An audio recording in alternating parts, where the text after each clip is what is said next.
Hello and welcome back to TST.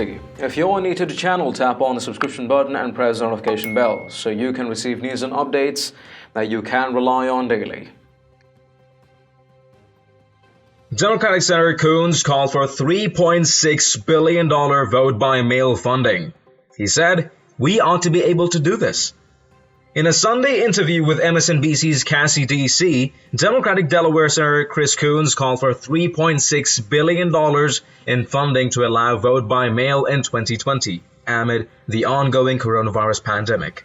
Coons noted people in the military and diplomats vote via mail, and that President Donald Trump requested an absentee ballot for the upcoming election, advising if some states can vote entirely by mail, then it should not be an issue while there are shelter-in-place orders. Take a watch. Well, Casey, I really don't think that we should be bringing all 100 senators back to the floor to cast a vote in this context if we can possibly avoid it. And frankly, that's the subject of a letter that Senator Klobuchar and Senator Wyden and I have been leading, and an effort that we've been leading to appropriate more money to make sure that the average American citizen also isn't forced to go and vote in person while we still have shelter-in-place orders. As you saw in the state of Wisconsin, we don't yet have a clear plan for how to deal with voting in the age of this pandemic. And so Senator Klobuchar and Wyden and I have been advancing both a bill and funding to allow states to begin planning responsibly now for how they're going to carry out their delayed primaries and how they're going to carry out the November election. We shouldn't put the average American, and in particular seniors or those who are immunocompromised, in a position of having to choose between exercising their sacred right to vote and keeping themselves and their families safe from this virus. So I think this is an important step forward.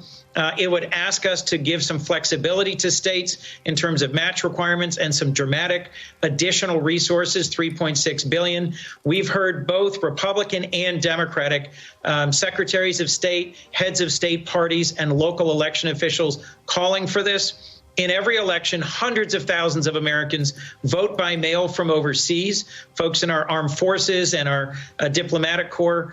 President Trump has requested an absentee ballot for this election. If it's good enough for our troops and our diplomats and our president, I don't see why vote by mail shouldn't be a feature in every election in every state this November if people request it.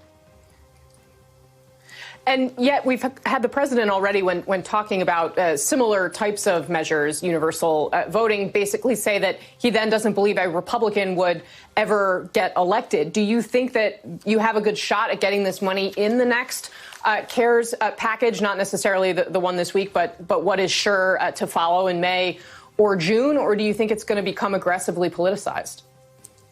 Well, this shouldn't be a partisan issue. Look, there's 5 states right now that conduct their elections entirely by mail.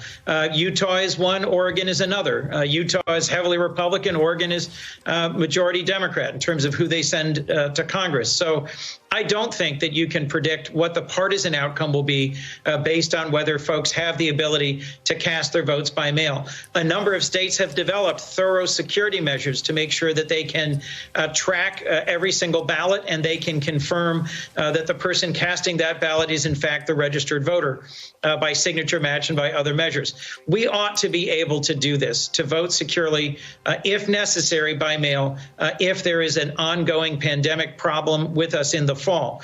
And frankly, the lack of planning around several aspects here, around being able to vote by mail, around being able to have enough testing and tracing resources available to public health organizations around our country, is a lot of why this pandemic keeps being such a challenge for us.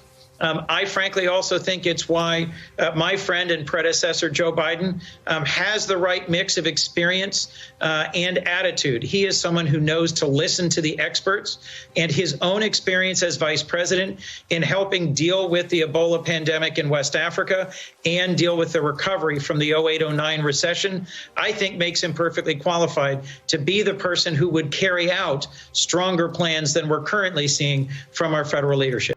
Of course, why not? We ought to be able to fund the election fraud with billions, but won't fund helping Americans keep their jobs and businesses with vital aid. I mean, they're basically announcing it out loud. They be like, hey, we're gonna cheat in November. What are you gonna do about it, Americans? Exactly, just as we thought, nothing. They're just never the lowest of lows for these Democrats. There's no definition for it. Just when you think this is the worst they can be, they will somehow manage to emerge with something much, much lower, much, much disgusting.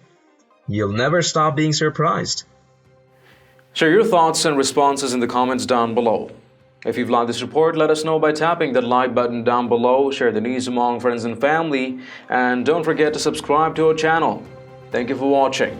Stay tuned for more news and updates on TST. I'm David Ravine, and I'll see you in the next one.